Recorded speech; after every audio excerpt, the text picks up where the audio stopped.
I am back on the road again doing the original one-man show, the Broadway show that I did on Broadway, the show that was show of the year in Las Vegas. I play 18 characters. This show was before the movie, before the musical. You could come and see it. John, where am I going to be, John? All right, October 10th, you're going to be in Peekskill, New York at Paramount Hudson Valley. October 12th, you're going to be in Des Plaines, Illinois at the Des Plaines Theater. November 15th, you're going to be in Carteret, New Jersey at the Carteret Performing Arts Center. And November 16th, you're going to be in Huntington, New York, back at the Paramount Theater. Just go to chazzpalminteri.net for tickets. That's chazzpalminteri.net. Go on my website, get tickets. I'll see you there. It'll be a night in the theater you won't forget.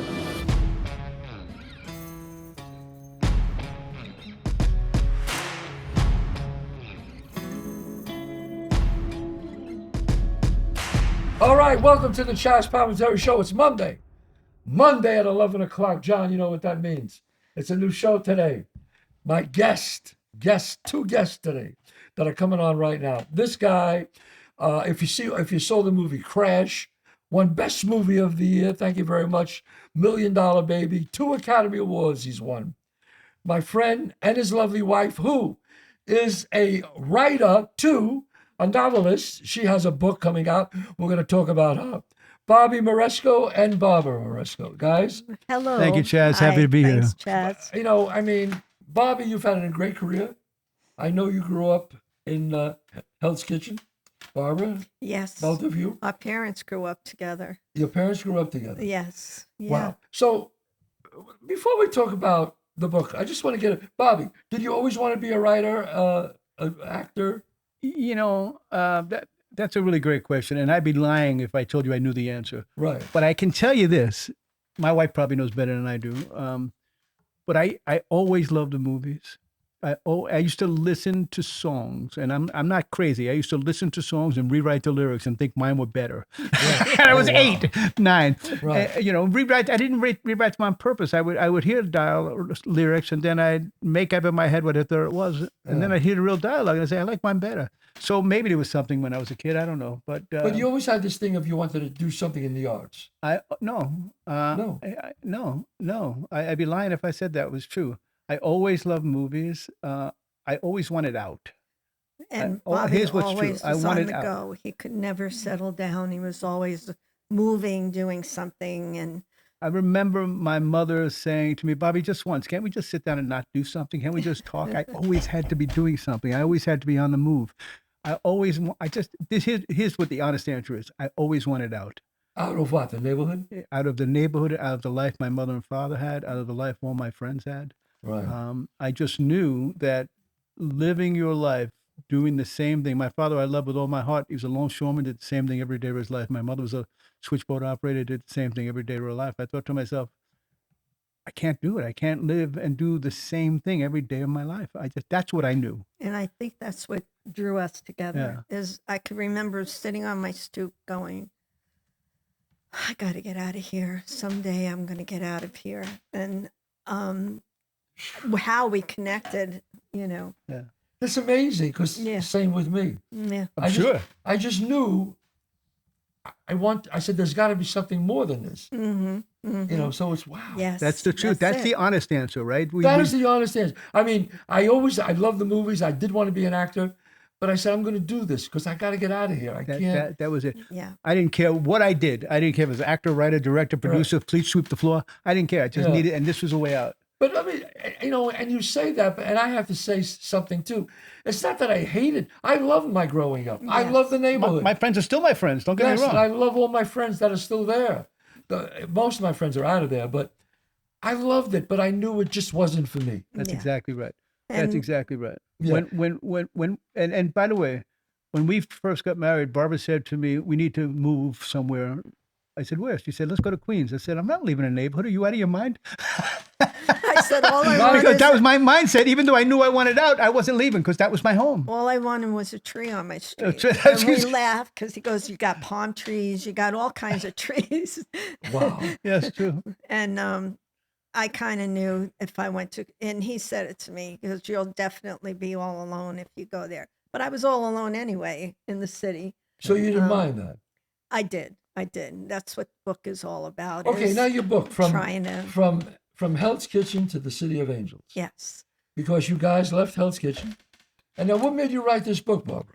Well, actually, it's kind of funny that you guys were working on Falcone up in Toronto. Right. And I was taking care of my mother, and my mother was very sick, and she kept telling me stories of the neighborhood and Right. everything. When and she was just younger. wanted everything to come out.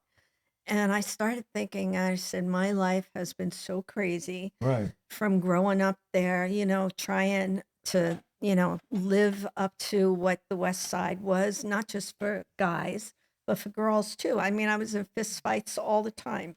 And then meeting Bobby and our lives, when you read the book, you'll see all the things that we went through. It was just, but Now, did Bobby... Now, here's the most amazing thing about your husband, Barbara. As the years went on and I got to know Bobby, this is the thing that I say, that people say to me. They go, oh, you know Bobby Moresco? I go, yeah. And people from know you back on the West Side, they go, Bobby Moresco was one of the toughest son of a guys bitches in I've the- ever seen. the And I go, Bobby? the Bobby's the funniest, sweetest, the nicest, the sweetest guy in the world. They go, oh, no.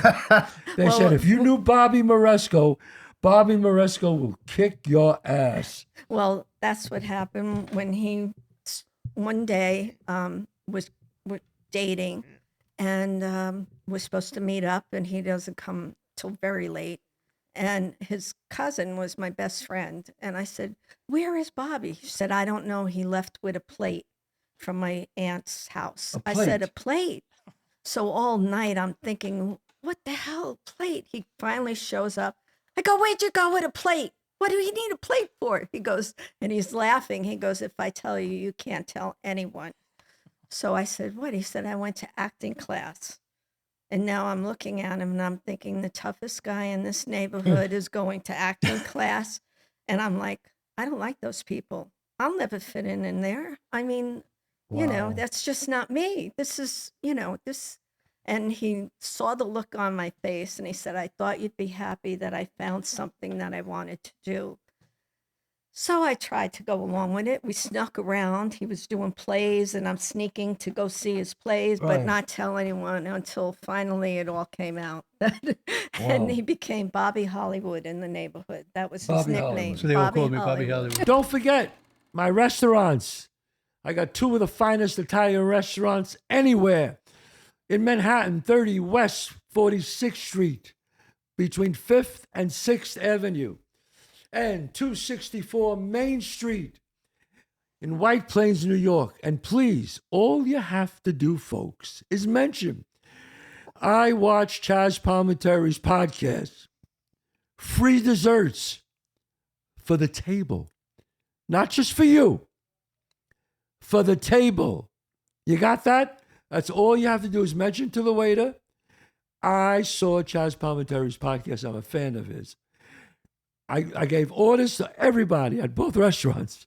Free desserts, handmade desserts made there at the restaurant, at the table. Now, do you remember the stories about him getting into fistfights and all this other stuff? Oh, yeah. The first time I ever met Bobby, I was coming up How the old were street, you?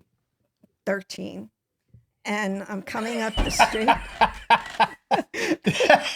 Hold it. This is- I gotta take a breath on that. You guys know each other that long? Oh, yeah. So I'm coming up the street with my girlfriend, and all my friends are sitting on the stoop, and across from them is another stoop with all the guys playing cards. And I get there, and all of a sudden they start yelling and screaming, and these two guys jump up. They start fist fighting. They're beating each other. And I'm like, somebody stop this. And they're like, no, they're brothers. We're not ever getting in the middle of this. And Me I and my said, brother they're John. brothers. And the pump was on at the time, the fire hydrant. Right. And I said to the kid, spray them because nobody's going to stop this, nobody's. And they sprayed them with the water and they finally stopped. And that was my first meeting with That's Bobby. how we met. And then he threw me under the pump. Very romantic. The great romance beginning. The great romance is beginning. Yeah. Then he sends his friend over, and he says, Bobby wants to go steady with you. So I said, tell Bobby to grow up and ask me himself. He never did. He just showed up. We went and made out in the hallway. He showed up for a week, and then all of a sudden I see his friend coming back, and he goes, Bobby says it's quits. You're like a guy delivering your lesson. That's exactly Bobby right. says it's Chris. Holy So shit. that was the beginning. That was 13, and then we never got together again until we were like 19 years. I mean, we always were You always together friends. in the neighborhood. And So where exactly did you grow up, Barbara?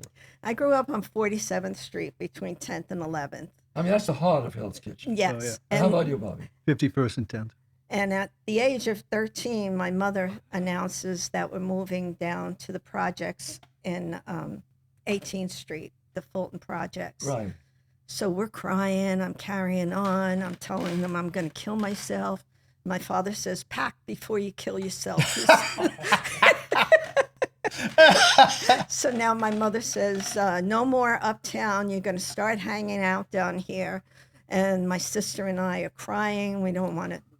I mean, there's a whole bunch of kids that Right. hang out there. We don't fit in. We're from.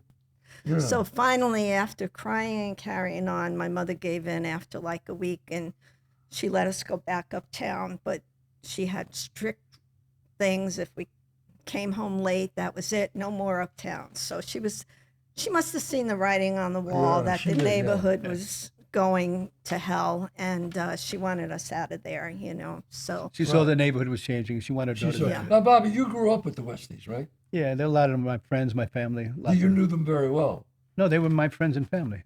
Oh, your friends and family. yeah, that's one of the reasons I wrote the book, is that Bob has never been able to share what he went through and what his brothers went through and his family went through. I mean, he had 4 brothers that were all dead, 3 of them from drugs, you know. I mean, it Wow. just, and one of them was murdered. I mean, it had to do with drugs. Yeah, I mean, And he was a Westie, his brother, you know. so your brother was a Westie. He was involved with the guys. Yeah. Yes. He was a what? He was involved with the guys. Yeah. Yeah. Yeah. Wow. He- No, he- I mean, and you know, here's the beauty. When you write a book, or when you write a movie, and Bobby knows this, I did a play with, I worked on a workshop and play with Arthur Miller. Now, Arthur Miller, you know. Arthur Miller. And we were talking. And I was trying to be very respectful, even though I was like, I got to ask him things, you know. And I said, what makes you, what is the key? What is the essence of writing? When you're writing, what is something that's real important? And he said, Bobby, he said, when you're writing something and you feel like, oh my God, I can't say this, that's what you have to say. That's what you Yeah. have to say. He's absolutely right.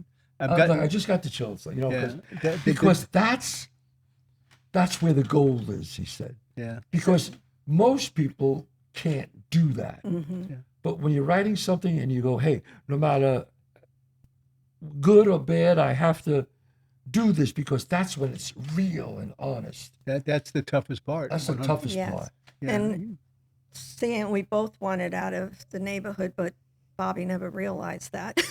Right. And when we finally did get to California, it's all in there how that happened. Right. But while I was writing this book, because I gave it up, you know, for quite a few years, and Right. then I started it again. And we were living in the equestrian center in Burbank, and there was a horse house in the back, and we converted it into an office for Bobby. And he and Paul started writing Crash. And I was home. My girls were gone Right. to college, and I would go out there in the back and just get into this. And he would come home. I'd still be in my pajamas, and I was like in another world. And I got it done, and it was before he ever won an Oscar or anything. And I just never did anything with it. And I guess last year, I said to my girls, I don't know what to do with my life. And they said, get back to your book. And Yes. so I did. For a whole year, I've been concentrating on this And book. it's great. It's really a wonderful book.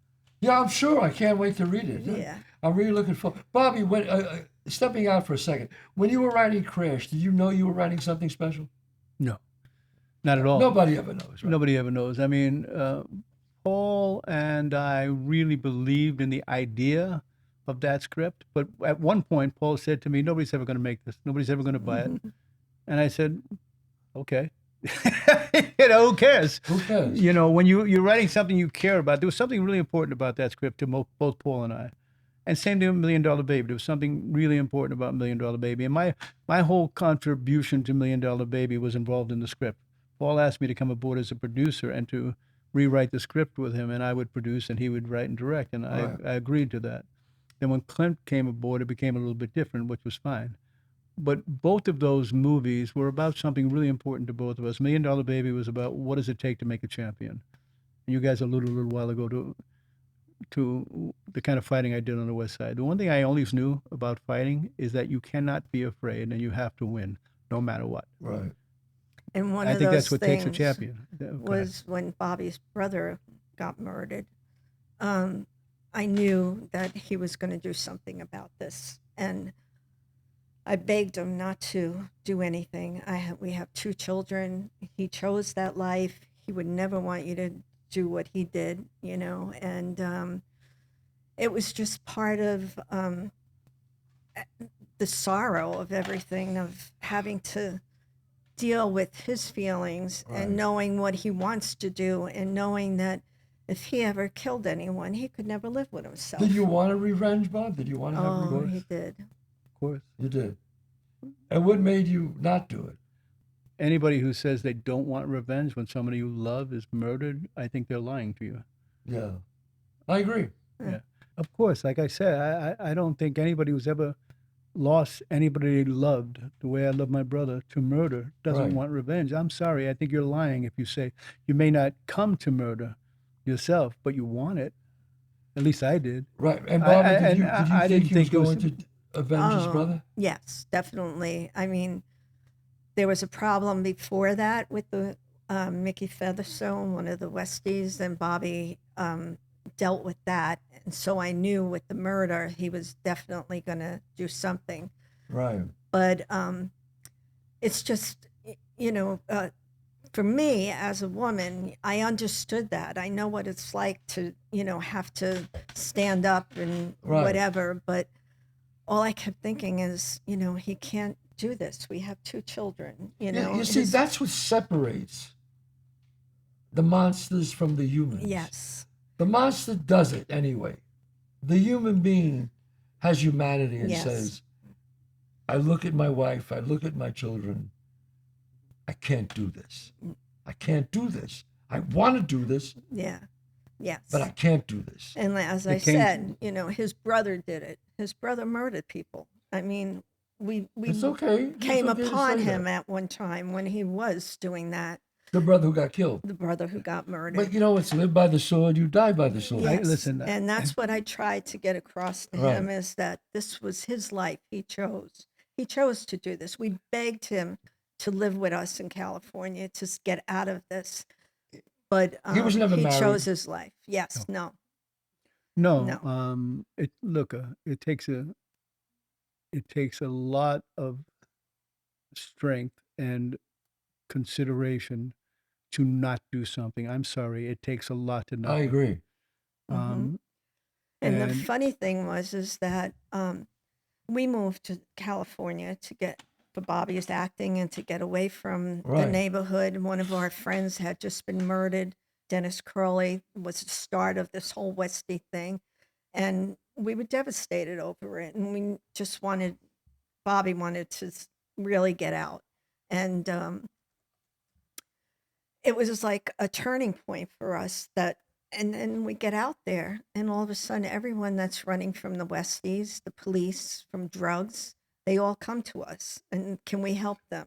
because we were the only ones who left the neighborhood. So So when we they had to get out back then in the 70s, California was a whole world away from New York. If you were going into California, nobody was going to chase you. Nobody could get out there. Yeah. So all my friends who were in trouble on the West Side, they would call us and say, "Hey, we need a place to live. We're coming out." Yeah. So we had constantly had fugitives in.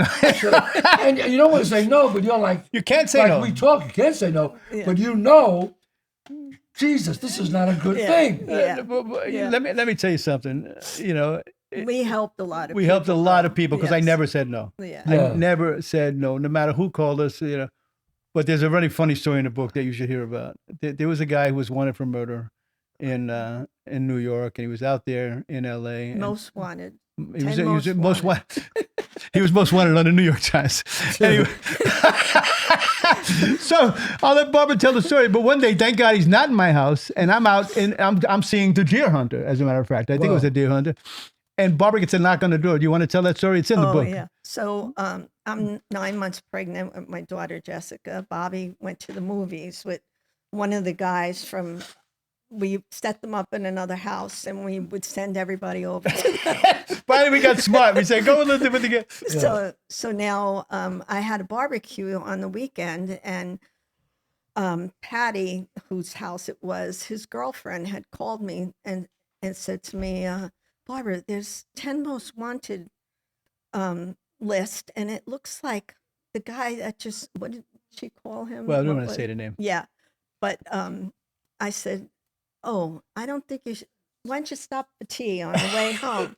So that weekend, and I didn't know he had a nickname that they gave him, and I didn't know who it was. And that weekend, I invited them all over, the guys, and up shows this guy. We have the picnic, and he comes, and I see who it is, and I'm like, oh my God, that's who she thinks. But here's the irony of it. The man's wanted in the top 10. He's having a picnic. But it's even better than that. This girl Mary called us up one day and said, "You know, this one here, out of all the people who came to live with us, I like him the best." Yeah, And then she she said he makes dinner, he cooks, so I really wanted to meet beauty this of the guy. fresh head. He's on what? 10 most wanted in the country. Yeah, can I have a roast beef? That's exactly come on. right. That's Yeah. exactly So right. now his daughter had just been born, and he said, you know, I have pictures I want to bring you. I want to show you. So I said, all right, come back whenever. It's hard to believe this is our life. So now it was right around Thanksgiving, and all of a sudden I see these two cars pull up in front of our house. We were like in a duplex then, and they all come running up to the house. They have suits on, and I open the door. They all show their badges. There's New York FBI and LA FBI, and they come in, and they said, we just want you to know, we want to talk to your husband. I said, he's not here. They said, you know, he's been in a lot of trouble. And I said, my husband? And they said, yeah. I said, you mean his brothers? I said, Get my brothers up. Give your brother up in a heartbeat. So then they go, they're looking at each other, and they said, you know, we have your house surrounded.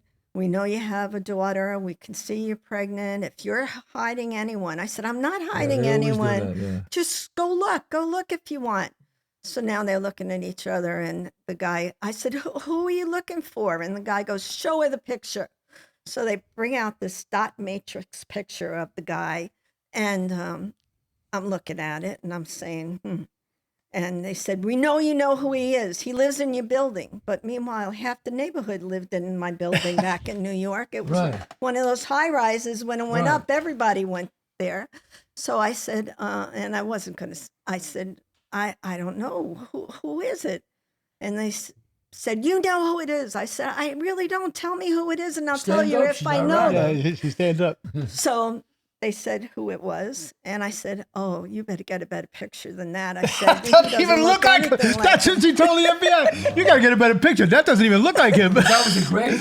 How great is that? But it was true. It didn't look like him. I was sure that it was him, but I wasn't that sure. I come home that afternoon. My neighbor comes running out. He runs right over to me. Says, "You want to know if I saw anything strange today?" I said, "No." And then they finally leave, you know, and they give me their card with just a number on it for Bobby to call them. They want to talk to him.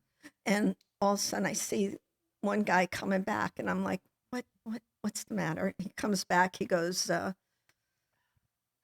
need a hanger. I said, I don't know what that is. What's a hanger? He goes, a clothes hanger. They locked their car keys in the car. Yeah. You can't make that up. You can't make that. They locked themselves out. Just 1976 or something. They locked themselves out of the car. 1979. Yes. That is. So I mean, you can't write a story like You that. can't. Nobody would believe it. This guy Barbara's talking about lived in the same building, and Right. I was on. Well, I guess I can say this now because it's the statute of limitations. I was on unemployment while working in construction, and Barbara was also on unemployment. Right. So I called. She needed to get down. She was pregnant. I didn't want to run the subways. This is early So in. this guy would pick her up in the mornings when she had to sign for unemployment, take her all the way downtown, walk her up the stairs, and walk her back. That's the same guy who was wanted for murder. You cannot make that up in movies. Nobody would believe that. He would pick her up every Thursday to take her down. My wine, Chazz Palminteri Cabernet, a great bottle of wine, a great price. It's the working man's wine, the immigrant wine, $23. Tastes like a $75 bottle of wine. You can pick it up at any Stu Leonard's. Go to your liquor store, tell them to pick it up. They will get it for you. You can also get it, before I tell you that, my cigars. This came out first, me and Paulie DeSilvo. This is the flagship model, the very first one. Incredible mild cigar, voted number 8 in the world boutique cigars, cigar enthusiasts. Then we came out with the Cologio. That's what my name is, if they're my grandfather. This is a stronger cigar, the Cologio. Then we're coming out with the Sonny, the most robust cigar of all. As you can see, we have it in red, like Sonny, the character, strong. You can pick up the cigar and the wine if you want to get them online at lcgcigars.com. I mean, Down to Rector Street. it's just amazing because we've had similar lives. And when you tell these stories to people, it's true. They don't believe it. it. It happened. Yeah. It's amazing. It happened. Like when I was living in LA in the 80s, I got a phone call from a guy, like I'm from a wise guy, and he said, there was this guy, he's dead now, Fat Ricky. They were after my friend Fat Ricky because he welched on, he took money from a crew, didn't pay them.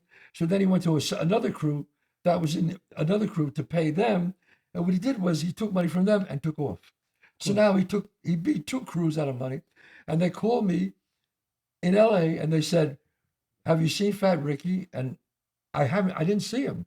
I said, no, I haven't seen him. They said, well, you wouldn't tell us. I know that because he's your friend. And he said, but you tell him we don't want the money. If you see him, tell him we don't want the money anywhere more. And he goes, he'll know what that means. I know what that boy. means. That means we don't want you, Yes. whether you get it or not now. Yeah, it We're doesn't killing you. matter. It doesn't matter. Right. So I hung up and I just said, they don't want the money. I said, why are they calling me? But I was in LA just like you. Yeah. So I understand that. I understand that It's story. it's a world that Yeah. unless people lived it, they have no idea how insane, How casually things happen. exactly how insane it is, that these things were Everyday occurrences. every day. That's the banality of it. Hannah Arendt said the banality of evil, talking about the Nazis, the banality of evil that we grew up with on the West Side by side with the loyalty and the friendship that we all had for each other, Right. was insane. That was the insanity of it. My friends, I'm proud of every one of my friends I grew up with. Me too. Yeah, exactly. But I had other friends, I had family members. It wasn't just my brother who was involved. There were others who were family. Right. And I love them too. And I love my brother with all my heart. And in the end, the reason I didn't seek revenge like I knew I had to or thought I had to was because I finally, one of my friends came to me, one of my closest friends, and he said to me, at some point you got to understand this. Your brother might have deserved what happened to him. You know how hard that is to hear? Holy God. And I said to my friend, if anybody said that to me but you, I'd kick the fucking shit out of him.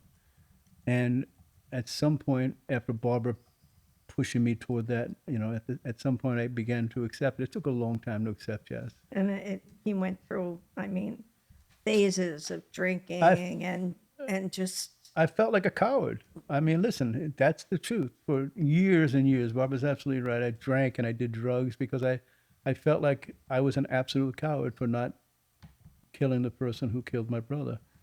And Well, that's you can feel that way because of a street mentality, but of a human mentality, you wouldn't be here today if you did. No, I understand that, and I think I made the right choice. But in the midst of it, Yeah. Oh, yes. you know, and Yes. Barbara's right. It haunted. I wrote a play about it. I tried to understand it through writing. I very nearly destroyed our marriage because I felt like a coward. I felt Bobby, when he was going through trying to figure out what he wanted to do with his life before all the Westies stuff, he was drinking all the time, not coming home. And finally I said, that's it. You know, I've had it, you know, and he knew that was like the line. I had my daughter, Mandy, then. And all of a sudden he calls me that weekend. He goes, we got to talk. I said, there's really nothing you could say.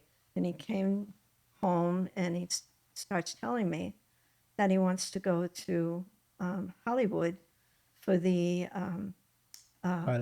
pilot season. I said, Hollywood? You didn't want to go to Queens. You're going to Hollywood. I said, what? And he goes, I have to do it. I have to do this. And, you know, he said, you know, I'll get a job. I'll get a place to live. And He was you drinking can at the come time. out. He was drinking the day before. Now he's clean and sober. I was and he drinking for wants- 3 days. I hadn't come Yeah. home for like 2 or 3 days. I wasn't home. It was just Yeah. whack. And it was an ongoing thing that he did all the Right. time, you know, so. Did you say to him, you have to stop drinking, otherwise we're done? Oh, I've done that 100 times. And, Right. but he knew this was really. This was it. This was it.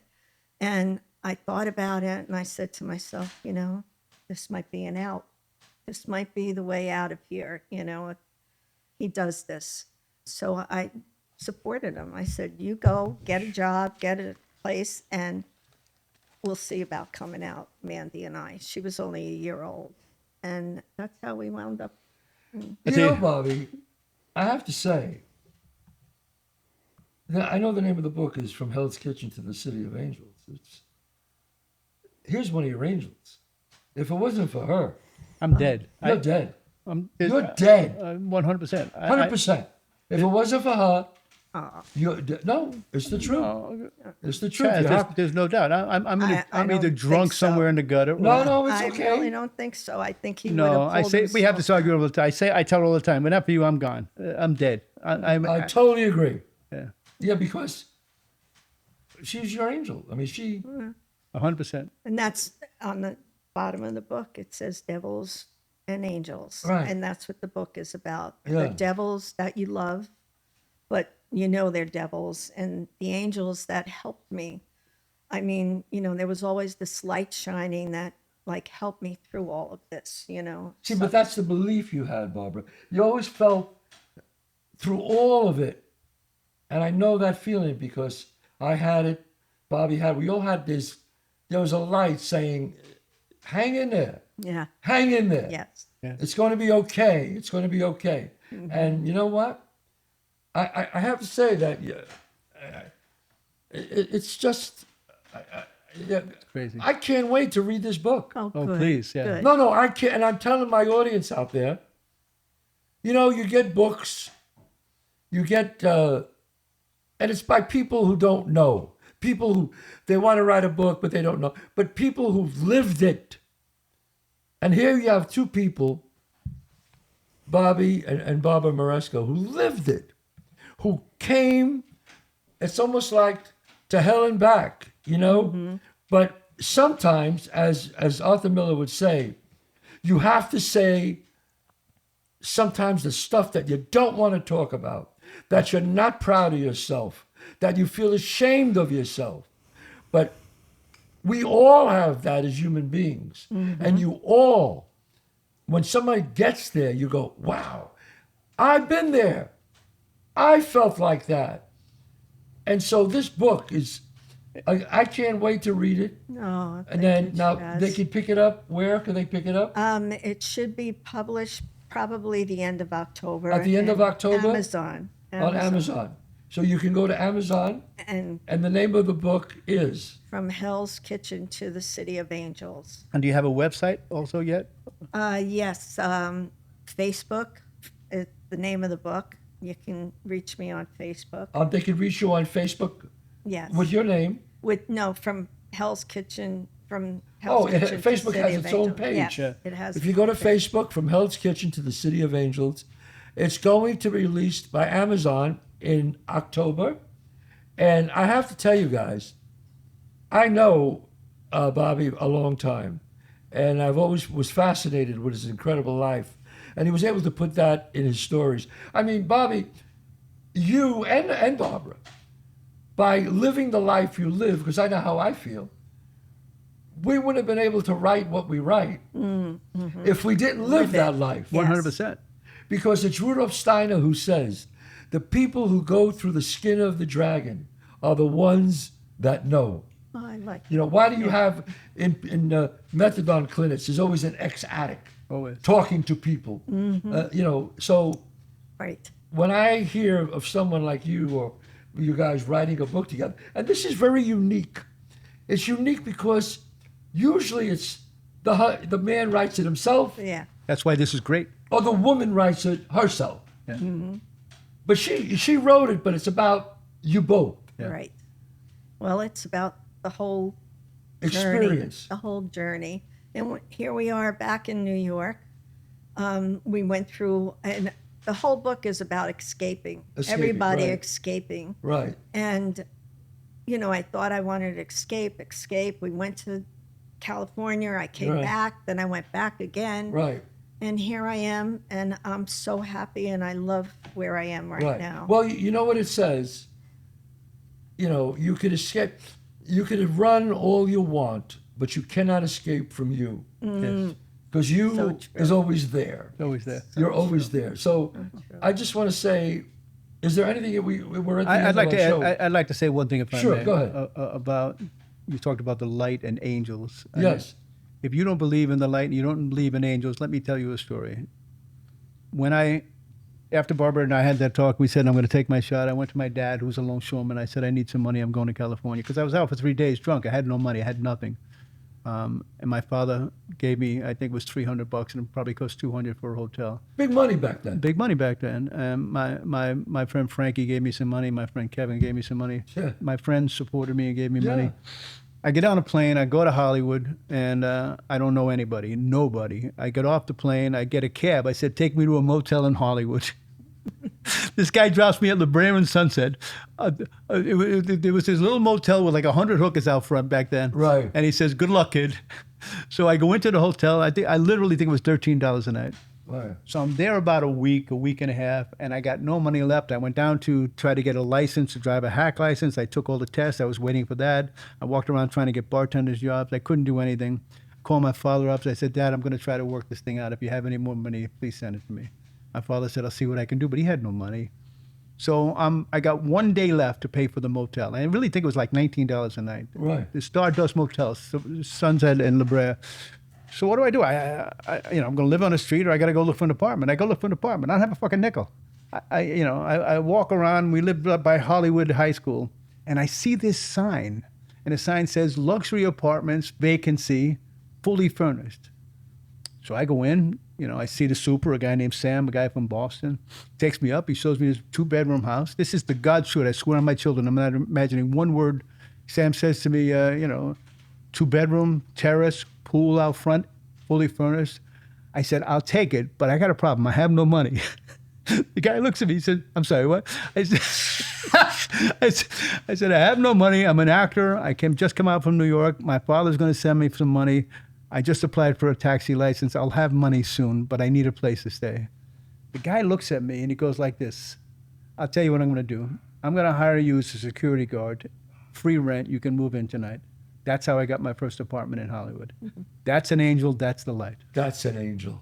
That's an angel. Yeah. Did you ever meet that guy again later on? Yeah, I'm going to meet him. No, but we stayed friends with him until he moved back to Boston. He even sold us he gave us a car to let us pay it off because we needed a car to live in Los Angeles. Oh my God, that's an angel. That's an angel. Yeah. So my point is, you take that first step. You just go. I had no right going to look for an apartment. I had nothing. I'm looking for an apartment. I got no money. I can't pay for one more night in a motel. And just something said, just go look. And that's my point to the listeners out here. Take that first step. Trust in the angels. Trust in the light. Trust in the light. And with that, there's nothing left to say. Barbara Moresco, I'm very excited about your book. I cannot wait to read it. Thank you. Again, my fans out there, from Hell's Kitchen to the City of Angels. I think this is going to be huge. I think it'll make a great movie. There's no doubt. A great movie. Yeah. You know, Thank so you, Chazz. God bless you all. And I'm just blown away. I can't wait to read it. Thank And you. I'll see you guys next week. God bless. Thanks, everybody. Thank you, Chazz. Thank you.